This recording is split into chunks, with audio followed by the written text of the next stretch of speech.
Hey, everybody.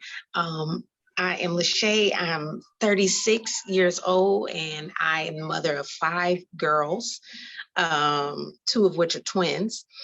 And I've had 4 pregnancies, healthy, pretty much pregnancies from start to finish. In terms of there's no preeclampsia, there's no gestational diabetes or anything like that. The issue has been that I am iron deficient, had anemia since I was a child, and my mother and my grandmother are all iron deficient. And so this has been the issue with pretty much my second pregnancy on.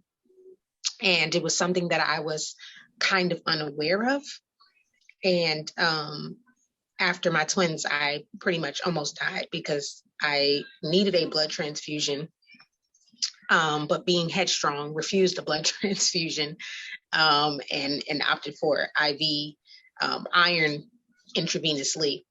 But at that point, knew that I needed to, if I was going to have another baby, change the way that I was bringing my children into the world, because after 3 hospital pregnancies, it was clear to me that concern for minorities and concern for people of color was not a top priority for most hospitals.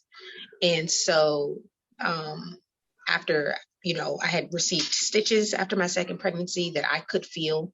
And I mentioned that I could feel them, and there was no regard given for that. And then, of course, just the traumatic birth experience I had with my twins. I had no epidural with my twins. They came in under 2 hours. They were healthy. I carried them to 38 weeks, 5 days, which is a very long time for twins. And my goal was to get them here with no induction and no C-section, which I did. However, the second baby was a breech baby. She was coming out butt first. And although I had found a doctor who said they could deliver the baby like that, he didn't make it there in time. And so the nurses held my baby in the birth canal, and her heart dropped. And I think she just kind of went into a little bit of a shock. And after she came out, she just took one breath, and then that was it. And so she had to be admitted to the NICU. And so just all of these painful experiences, the care that I received during maternity, during my pregnancy, the postpartum care, it just is really subpar. And so when we got pregnant this time around, I'm talking fast as well because I'm celebrating my oldest birthday today, and then my little one is napping. So y'all bear with me. Also, I'm from New York, so that doesn't help because we just talk really fast for no reason. So, and so with this baby, I just wanted to have a more satisfying experience in terms of the way that I think motherhood and bringing a child into the world is supposed to connect. I'm not saying that it's supposed to be pain-free or super comfortable. Maybe it is, maybe it's not, but I do think that there's a bond that happens. And I think that I was not getting that full experience because of these other traumatic experiences that accompanied it.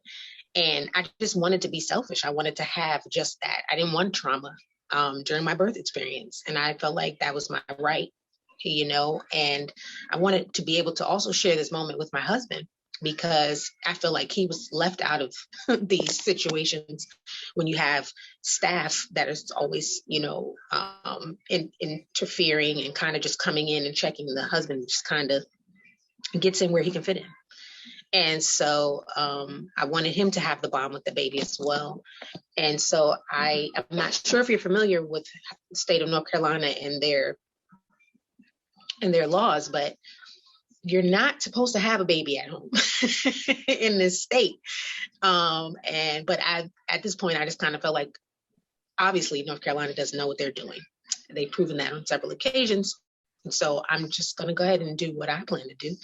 And so I had a midwife from another state assist me in my home birth. I can't say her name because she could lose her license, but truthfully, I shouldn't even really say assist, because the truth of the matter is my baby birthed herself.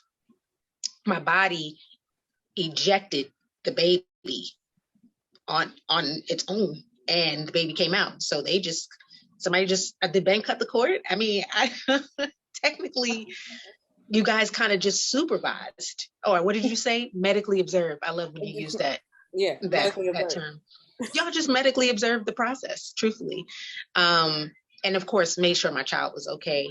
And she was. And I feel that birth outcomes are 100 times better when you are in a comfortable environment, when you're with people that you trust. I trusted this midwife to get my child here safely. I trusted this doula to keep me well, make sure I was okay, because that's the thing that a lot of moms don't have, is just the support for themselves.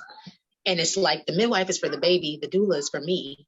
You know what I'm saying? And I got to share this moment with my husband, which was a beautiful moment. I'm so sad I couldn't catch it on camera, but it's one of the most beautiful experiences I've ever had in my life. And it was, I took Tony's advice when it came to my diet this time around, because I wanted to go into the pregnancy a lot healthier than I had been in past pregnancies. And Tony, you know, this is the thing about Tony. Y'all know how she is. She's gonna speak her mind.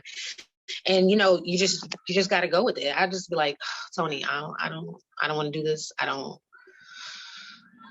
He's stressing me out. I'm pregnant. He's stressing me. And she's so used to it. She doesn't even care. She's not fazed by it. So, it was beautiful. It was a beautiful relationship, right, Tony? Because she does her job well. This is the truth of the matter. She does her job well. So she's prepared for all of the mood swings and all of the, I don't want to be bothered with this or with you right now. It doesn't bother her at all.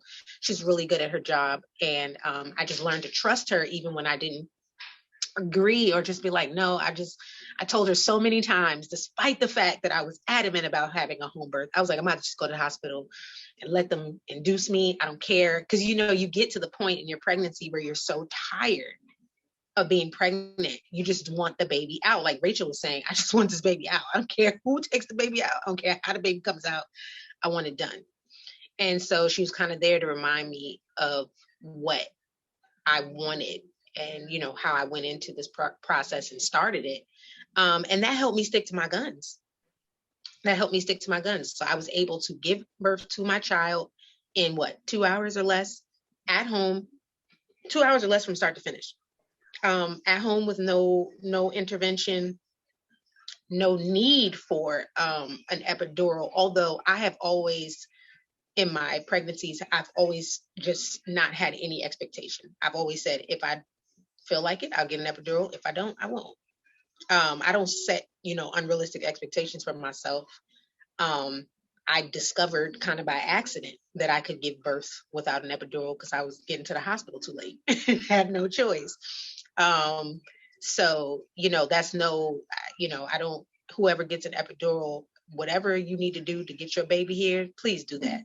I have 5 kids. Trust me, there's no mom judgment here. It's just that I knew that I wanted to have the baby at home. So I knew that epidural is out the window for me. But I had this picture in my mind of how I wanted to birth my baby. And I feel like I was able to do that. It was calm. It was serene. There wasn't, I think Rachel too talked about people just coming back and forth, going. And it does interrupt the birth process. It is distracting. And then you don't know these people. They're strangers. Because a lot of times by the time you get to the hospital, it's like, you're not even a doctor I've been meeting with this whole time. It's some random doctor, whoever's on call. And so I kind of wanted someone who was specifically vested in my health and my baby's health. Somebody that's been there from jump. I've been seeing the midwife this whole time. So when I call, it's going to be the midwife. And Tony, you know what I'm saying? I've been talking to this whole time. It's going to be her. And so just a beautiful experience. I felt the best that I felt postpartum because I really tried to do my homework in terms of taking care of my body and putting into my body what I needed to so that I could have a healthy baby and not risk bleeding out because, I'm home birth again. So for me, it was of utmost importance to make sure I'm dotting those I's and crossing those T's because you don't want to be at home and have a major emergency like hemorrhaging. That's not an issue you want to run across at home. And so that's my birth story, y'all. I have zero regrets. And I had babies. I knew they was coming. yeah. So that's my time, y'all, because my kids. Tell the baby happy birthday. It's a wrap. It's a wrap. But kisses to everybody and all new moms, congratulations, and to all new doulas, thank y'all. We this is our community is in dire need, and I'm so proud of all of the doulas that are just kind of rising to the occasion and coming in and kind of being like our own personal superheroes, to an extent. And it gives me great joy to know that my girls, my 5 Black little girls, will have more support, and this will be more of a norm for them by the time they're in childbearing age. And I see Kayla's little pumpkin. Hi, little boy. Hi. I tried to get a little boy, y'all. It wasn't in the cards for me. I got 5 girls. So y'all pray. We're getting a dog next. He's so silly.